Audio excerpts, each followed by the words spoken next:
નમસ્કાર, ધ લોકસત્તા આપ જોઈ રહ્યા છો. હું છું નસરીન.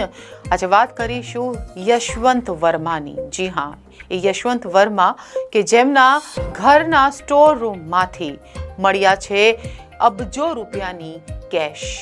અબજો રૂપિયાની કેશ અહીંયાથી મળી આવી છે. કઈ હાલતમાં મળી આવી છે એ પણ અમે આપને બતાવીશું ગુનાખોરીમાં.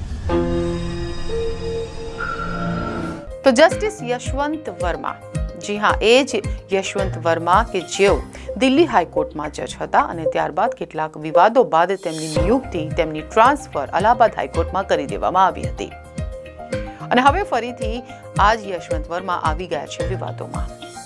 ન્યાયાધીશ યશવંત વર્માના નિવાસસ્થાનના સ્ટોર રૂમમાંથી અબજો રૂપિયાની રોકડ મળી આવી છે. આ રોકડ સહી સલામત નથી. આ રોકડ બળી આવેલી હાલતમાં છે, એટલે બળેલી હાલતમાં છે. એને ગણતા પર બહુ જ વાર લાગે એટલી બધી રોકડ યશવંત વર્માના ઘરમાં ક્યાંથી આવી અને કેમ એ બળેલી હાલતમાં મળી આવી, એ તમામ તપાસના વિષયો છે. જો કે પોલીસ તેની તપાસમાં પણ લાગી ગઈ છે. ન્યાયાધીશ યશવંત વર્માના ઘરે આટલી મોટી રકમ ક્યાંથી આવી, કેમ બળેલી હાલતમાં છે, તે તમામ સવાલોના જવાબમાં કેટલાક તથ્યો બહાર આવ્યા છે. જો કે આના વિશે તેમને પૂછતા લાખો રૂપિયાની રોકડ રકમના સ્ત્રોત અને માલિક અથવા તો કારણ સમજાવવામાં પોતે યશવંત વર્મા અસફળ રહ્યા હતા. ઉલ્લેખનીય છે કે તેઓ દિલ્હી હાઈકોર્ટના જજ હતા અને ત્યારબાદ કેટલાક વિવાદોને લઈ તેમની બદલી અલ્હાબાદ હાઈકોર્ટમાં કરાઈ હતી. હવે જાણીશું કે આ રોકડ કેવી રીતે બળી. 14 માર્ચ 2025ના રોજ દિલ્હીમાં તેમના સત્તાવાર નિવાસસ્થાનના સ્ટોર રૂમમાં અચાનક જ આગ લાગી ગઈ હતી.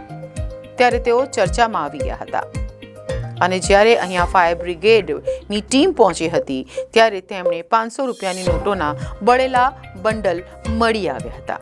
આની તસવીરો ઝડપથી સોશિયલ મીડિયા પર વાયરલ થઈ ગઈ હતી અને જસ્ટિસ વર્મા ટીકાનો ભોગ બન્યા હતા.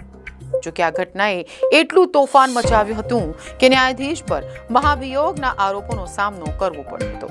જો કે વધુ કાર્યવાહી થાય તે પહેલા જ તેમણે રાજીનામું આપી દીધું હતું. તો જોયું આપે, જસ્ટિસ વર્મા તેમના ઘરે મળી આવી હતી લાખો કરોડોની નોટો, 500 રૂપિયાના બંડલ. તેમના ઘરે આગ લાગી ત્યારે એ વસ્તુ બહાર આવી કે તેમના ઘરમાં કેટલી મોટી કેશ છુપાયેલી છે. જો કે હવે એ કેશ ક્યાંથી આવી, એ રોકડ ક્યાંથી આવી, કોની છે, તેના વિશે હજુ પણ કોઈ એવી જાણકારી ખાસ મળી નથી. હાલ પણ તપાસ સમિતિ તેની તપાસમાં જોતરાયેલી છે, તેની તપાસ કરી રહી છે. પરંતુ જ્યારે એવા સવાલો તેમને પૂછવામાં આવ્યા કે આ રોકડ કોની છે, ક્યાંથી આવી, ત્યારે તેઓ એનો જવાબ આપવામાં અસફળ રહ્યા હતા. તો ફરીથી થશે મુલાકાત. રજા આપશો. નમસ્કાર.